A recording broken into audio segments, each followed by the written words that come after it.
the Locked On Podcast Network, your team every day. You are Locked On Cardinals, your daily Arizona Cardinals podcast. Part of the Locked On Podcast Network, your team every day.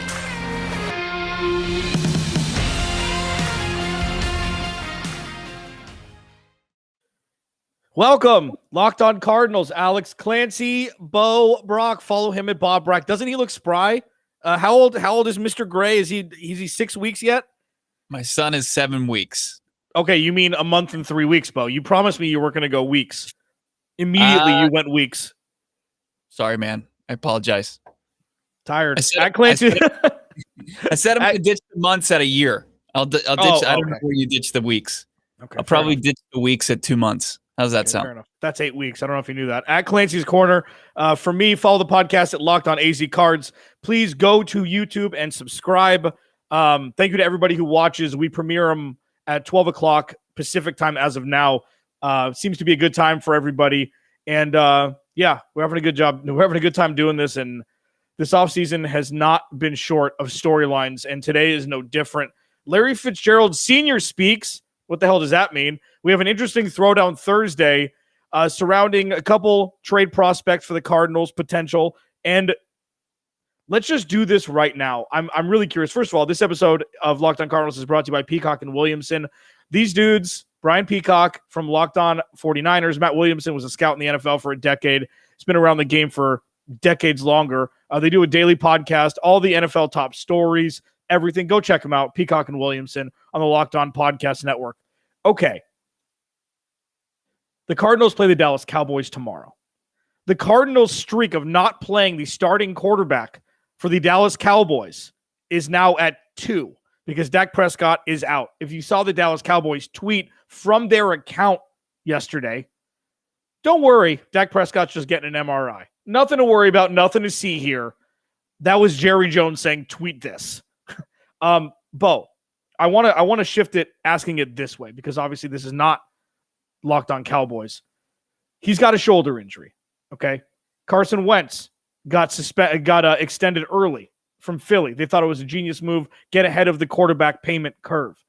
That didn't work out, obviously. Is there going to come a point, and will it hit potentially with Kyler Murray next year, that teams are a little bit more hesitant to give all this money to a quarterback who has some sort of injury before the extension comes into play? It doesn't just end at Carson Wentz. I mean, Deshaun Watson got a lucrative deal. They're trying to navigate that. You had Jared Goff. The LA Rams are eating a bunch of money. He's now playing for a different team. If you look at the second contracts that have been recently signed since it became trendy for the quarterback contract, the rookie quarterback contract that became so in vogue or whatever. And you look at Russell Wilson worked out pretty well, right? But they've had to get real creative as far as surrounding him with the talent, and they had to say goodbye to a lot of key defensive players, in the next couple seasons after that, after paying Russ. So it is an interesting debate. The Dallas Cowboys were already kind of stretched thin on talent on the defensive side of the football already. So I don't know. I mean, there's a couple different things here. Dak Prescott came back. He's coming back from the gruesome leg injury. Mm-hmm. And, he hasn't been able to keep up with his throwing program. He's going to have a sore arm. I'm sure it's precautionary. I mean, it could be something else. You very rarely see like quarterback arm injuries. It's not like a pitcher in baseball. It's a completely different throwing motion.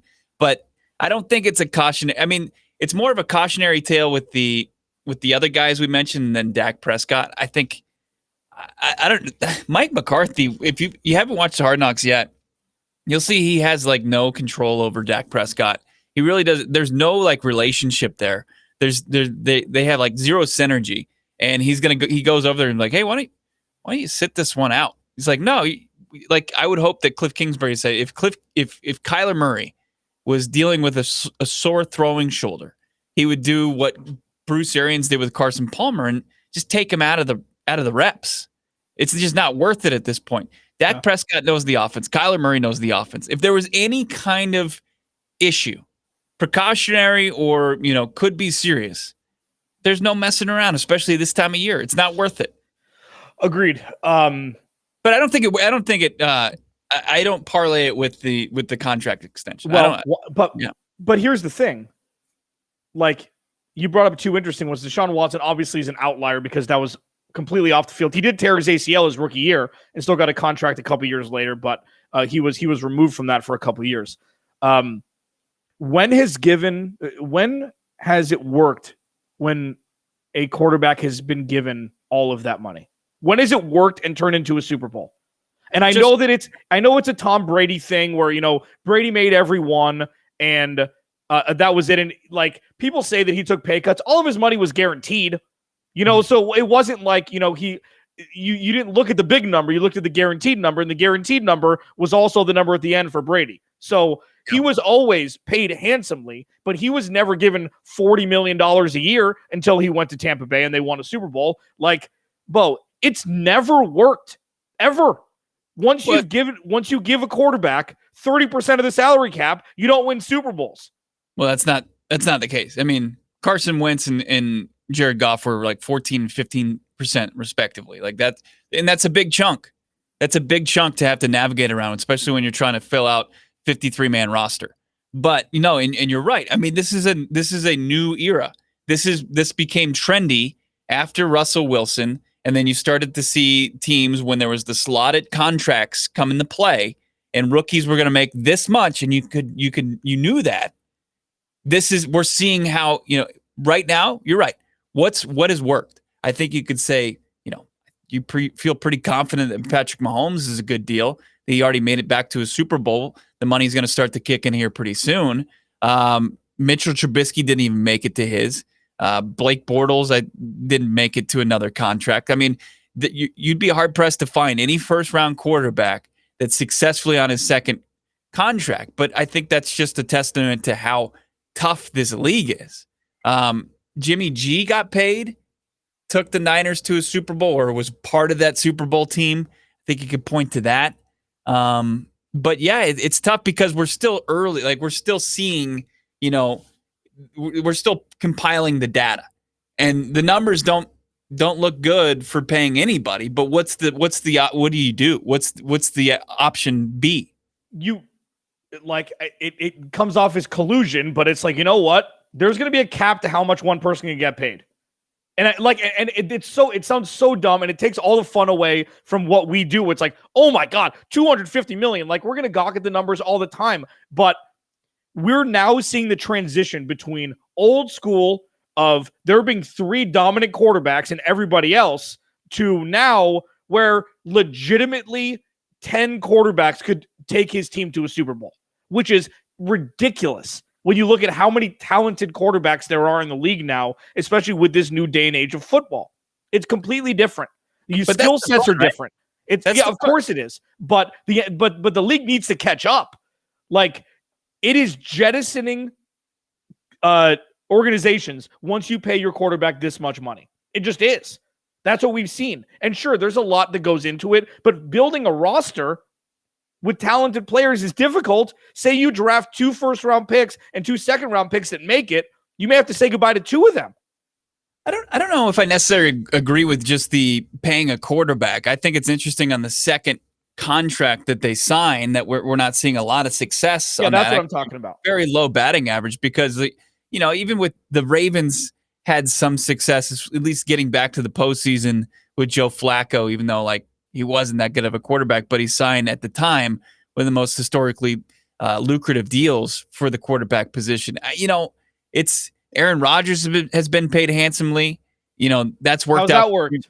It's fine. I mean, but look, it's the same thing. Tom Brady has monopolized going to the Super Bowl, at least on the AFC side, for so long.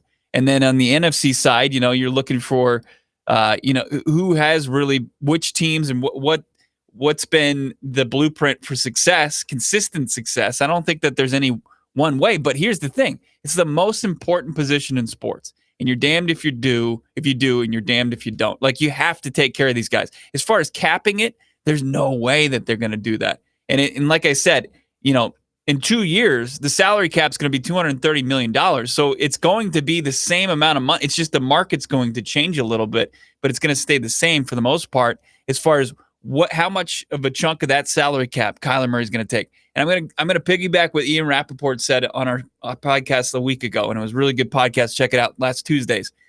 Ian Rappaport said it's a good thing for both parties if Kyler Murray signs a lucrative extension. Right.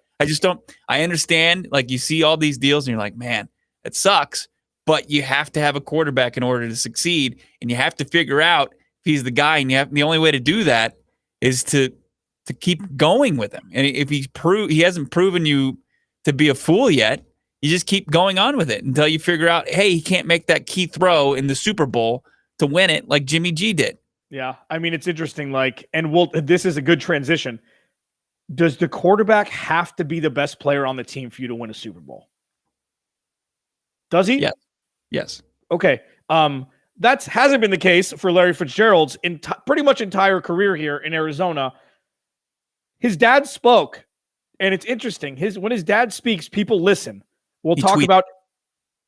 He spoke through. Are we really gonna do this? 11 minutes in on a Thursday. Alex, Clancy, Bo Brack. Follow him at Bob Brack. Follow me at Clancy's Corner. Larry Fitzgerald Sr. tweeted better. We'll talk about that next. Locked On Cardinals. But first, RockAuto.com. RockAuto.com, family-owned business. They've been online for 20 years. Bo, I have RockAuto.com up right now. I'll be purchasing my tail lamps right after the show. I don't have to go to a chain storefront because it monsooned here in Arizona for like 8 hours last night. The whole state pretty much washed away. So I don't want to leave my car. I don't want to leave my place. I mean, RockAuto.com's got you covered. Just go in, search, boom, colors, whatever. You can figure out exactly what you want online. The prices are reliably low. You don't get upcharged if you're not a manufacturer, which is fantastic. Go to rockauto.com, write Locked On in their How Did You Hear About Us box so they know we sent you. Amazing selection, reliably low prices. All the parts your car will ever need, rockauto.com. Second segment, Locked On Cardinals. Alex, Clancy, Bo Brack. Go to YouTube, subscribe, like. It'll give you a notification whenever the new podcast is up. Coming up tomorrow with the first preseason game for the Cardinals, we'll be doing a quick live reaction, whether it be midway through the third or after the game, depending on when the deep stringers go in. We'll probably do 10 or 15 minutes and do a full recap on Monday. Real football is here, 36 hours away from Arizona Cardinals football. Kyler Murray's going to get some snaps. It'll be interesting to see. Larry Fitzgerald will not be on the field as of now unless there's a huge change of course in the next 36 hours. But his dad spoke via Twitter yesterday, Bo, and this was in response to an initial tweet of his that was responded saying, well, I guess we're not going to find out anything about Larry Fitzgerald.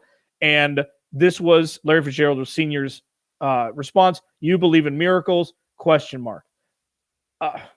Okay. I mean, it still dumbfounds me that we don't know yet. And I know that I've brought up the question consistently, when does this become selfish? And I think we're there now. No. I think we're there. No. Because he knows how much he means to the state of Arizona, even though he's going to be the wide receiver 4 if he comes back. I think we're there. I think we're close to. What is selfish about it? Make a decision. The season almost started. What would a decision mean for the organization right now? Closure or excitement? All things that really don't matter at the end of the day. I mean, Larry Fitzgerald, if he signs a deal, and I want to get to his dad's tweet in a second here, but if he signs a deal, he'll be ready to go. He knows this offense. He can walk in off the street and he can return to his slot wide receiver position and make plays. Like there's no problem about it. Like he can block well. And he can, he's sure-handed as they come. I don't understand. Like, they don't need him to come and play one snap for the Dallas Cowboys or go out there and crush his body leading up to the regular season. I'm not saying he's going to play in the preseason. Yes, I'm just saying make a decision. This shows the weakness of Steve Keim. It's like no GM would be like, you know what? Let me know whenever. We're good. We'll be fine. Let me know whenever. And I'm not saying that. I'm not saying that Fitz. Again, I have to give this disclaimer. I understand how important he is to the organization and the state and the history. He's the most important athlete to ever play for an Arizona team. I completely understand that, okay? And he has every right to take as long as he wants. It's the 2021 season is starting, Bo. This isn't like it's June. This is, first of all, it makes Steve Keim look bad, in my opinion, because he obviously shows that he has no control over the situation. And closure or excitement, this is the best time for it. You don't want it in like week 3. Oh, he's retiring. Who cares at that point? We need to, I think we need to know. In my opinion, it's time. You need to know. That's, just be honest. Let's be 100%. And also, it's not that big of a deal either way, in my opinion, as of now. Well, and that's how you should feel about it. Okay? This is therapy right now, because you're having like some sort of, you're up and worked into a frenzy over this. It doesn't matter. It doesn't matter if he suits up week 1 of the preseason, any of the practices. It could be like a Shane Falco. He could be scrubbing barnacles off a boat and then show up at halftime. Anybody else have anything to do that Saturday? A Tennessee Titans game in Nashville. He could do that. He's fine. And as far as if this was 3 seasons ago and his impact was a lot bigger than it's going to be this season, then I would probably agree with you. But it's not. Like, as you said, his role on this team, we know what it's going to be when he comes back. So it's not, I don't think it's paramount that he gets back, signed and in a uniform and back. And I don't think it's disrespectfful. I don't think that it's selfish. I mean, there are certain guys that have earned the right to do whatever they want at certain stages in their career. There's only a few of them. And Larry Fitzgerald is one of those guys. If this wasn't the Arizona Cardinals, this wouldn't be flying right now. You know that, though, right? I disagree. It happened in Green Bay. I mean, with Brett Favre. Brett Favre is a quarterback. It's completely different. Go at the quarterback. It's 100% different. It would be way different. No, it would be worse different if it was the quarterback position. Larry Fitzgerald's impact as a 4th wide receiver on this team, it's fine. It's minimal impact right now. If he could just become the guy that they said that they're waiting on, and the ball's in his court, that they love his sure-handedness, and that they can rely on him for a big catch. That's all they need. They don't need him to be wide receiver 1. They don't need him to be wide receiver 2. They don't need him to be wide receiver 3. But if he came in, it would be a big boost whenever it happened. A byproduct of this is it's going from he's not in the spotlight to he is in the spotlight. That's a byproduct of him waiting longer and longer. So everything that he said, and Bobby Mack put it the best. I remember he was on the afternoon show here in Phoenix. He was like, when Larry Fitzgerald retires, he always said he just wanted to walk off into the sunset. Right. No podium. No circumstance, no nothing. Okay. Yeah. But we got to know what the finish line is. Like, I understand that this is the culmination of February, March, April, May, June, July, August, 7 months of this crap. Okay. He can do Fitz, whatever his decision is, fantastic. Happy for you, whatever. This no longer is, I'm thinking about my future.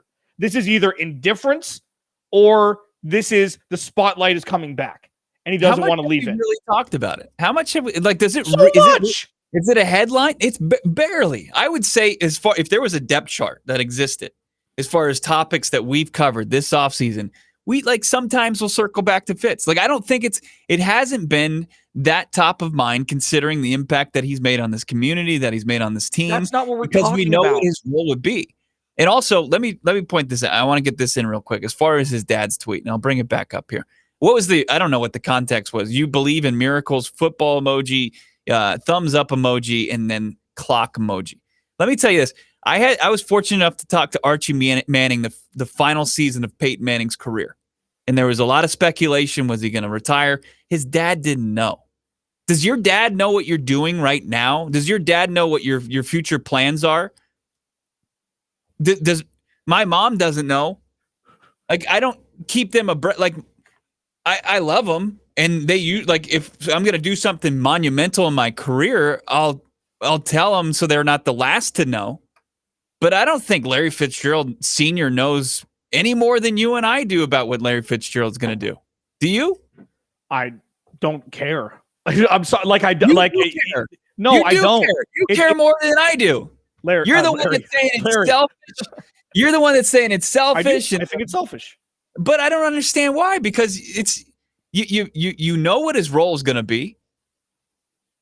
This is turning into a Larry Fitzgerald story that but he it's didn't not. that he didn't want it to turn into. Where is the headline in AZ Central? You know what the headline is? It's every single Arizona Cardinals fan that's watched him bud into this all-world, all-pro star over the last 17 or 18 years that want to know.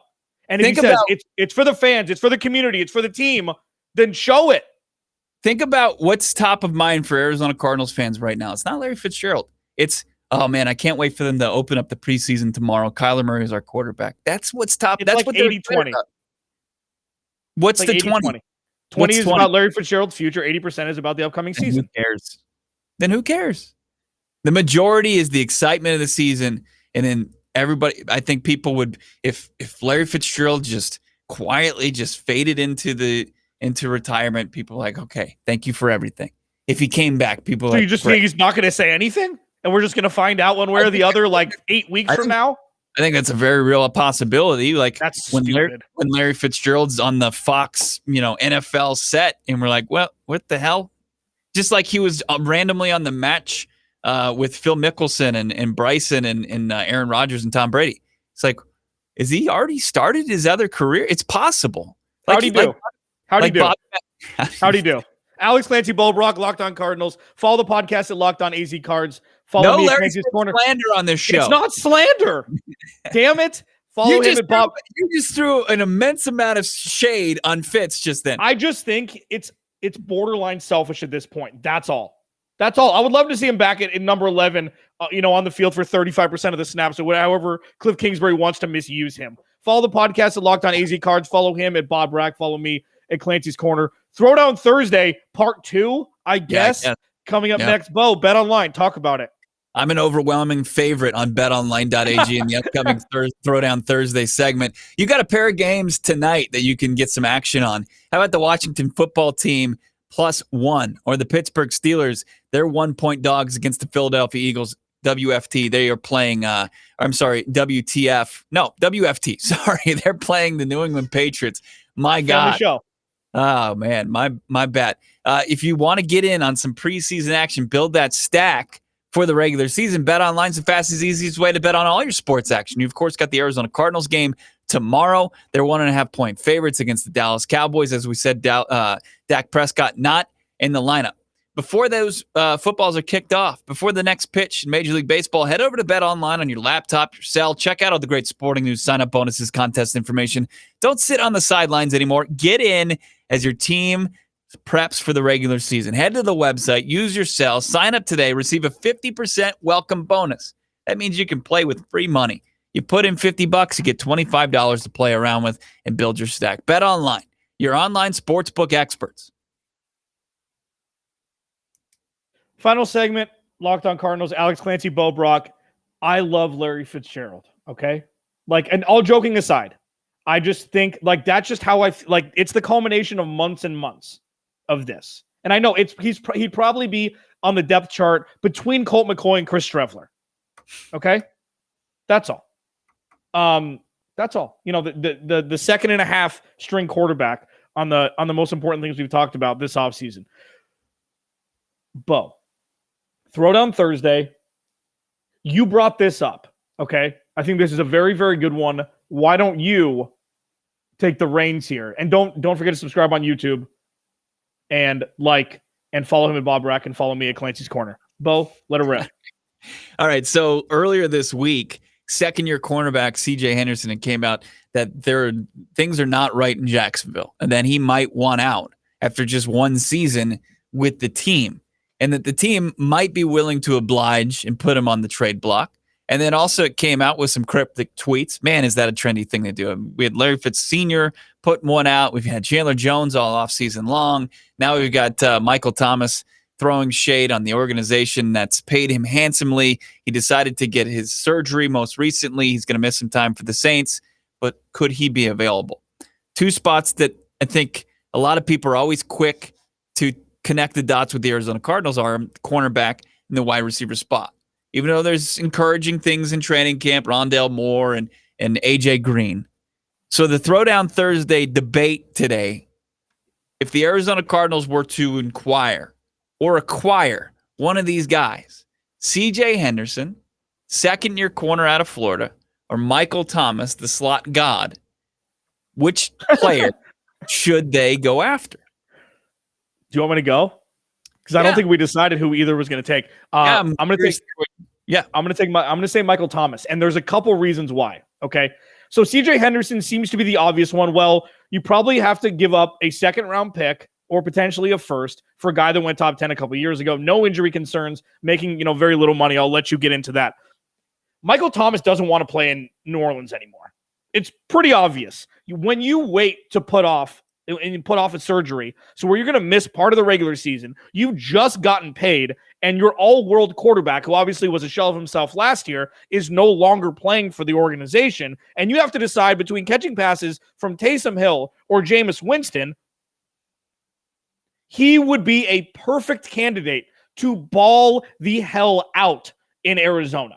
Now, you look at DeAndre Hopkins, unhappy. Boom, crushed it last year. And we're going to see even more from him this year. A.J. Green got out of a bad situation.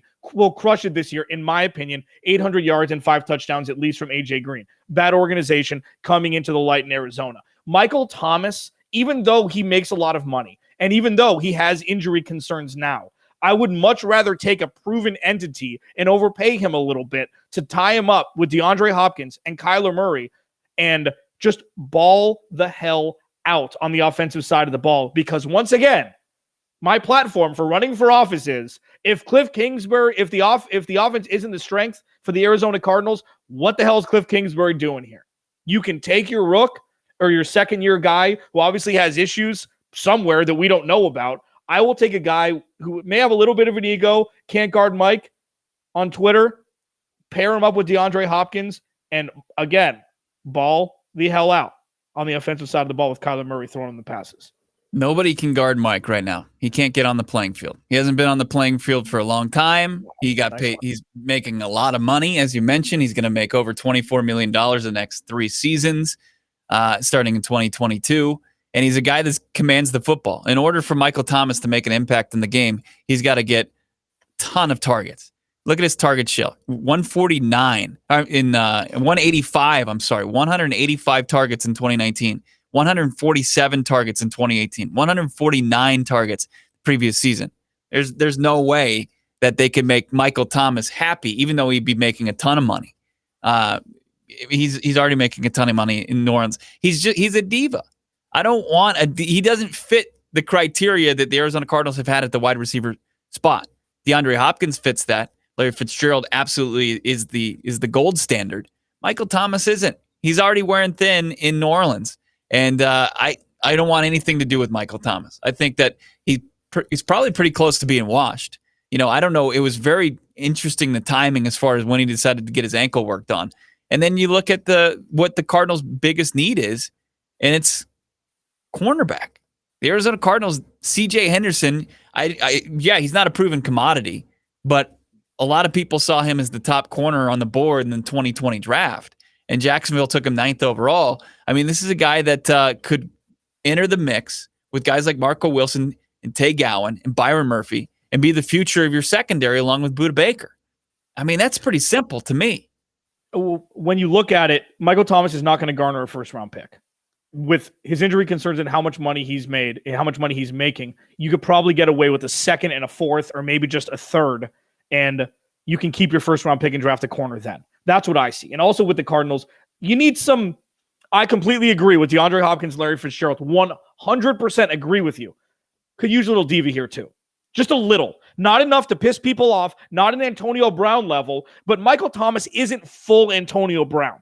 Michael Thomas is just enough to where you piss off opposing corners, you get just a little more cojones in the wide receiver room, and just mix things up a little bit. The Cardinals need some, and they don't have it everywhere. They have it on defense. They don't necessarily have it on offense right now, just with the personalities. And it's not a bad thing, but it'd be nice to have, and I'd be happy to overpay. You trade for him. You have him restructure. He retires a Cardinal. You hope DeAndre Hopkins retires a Cardinal. Kyler Murray. In perpetuity, you could have the best quarterback, wide receiver, 1-2 punch in the NFL for the next 5 years.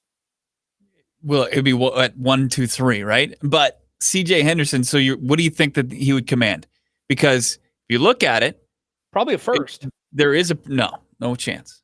You couldn't even get a first for a former first-round quarterback, less than 1 year removed from him being drafted top 10. Josh Rosen, he's the proof. There's a precedent for that. I think that he got a pick at the end of the second round from the Miami Dolphins. So, would you trade right now a third or second round pick for CJ Henderson? It's not going to be a third. You're out of your mind. He's only making $7 million total for the next 3 years combined. That's the inherent value. He's already on the trade block, and he's barely been in the building for 365 days. Yeah, but this is, I feel like they want Tim Tebow to play corner. They're going to have him play anywhere. It doesn't matter who's good on that roster. If Urban Meyer, it's like Urban Meyer said, you know what?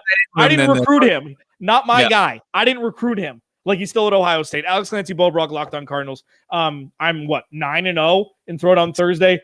We're going to wrap up tomorrow with Johnny Venerable from Revenge of the Birds.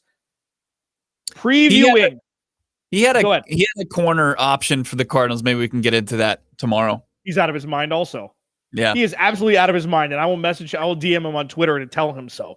Alex Clancy, Bo Brack, Locked On Cardinals, Johnny Venerable, Revenge of the Birds, previewing the Cardinals' first preseason game against the Dakless Dallas Cowboys. We'll do all that and more tomorrow, Locked On Cardinals.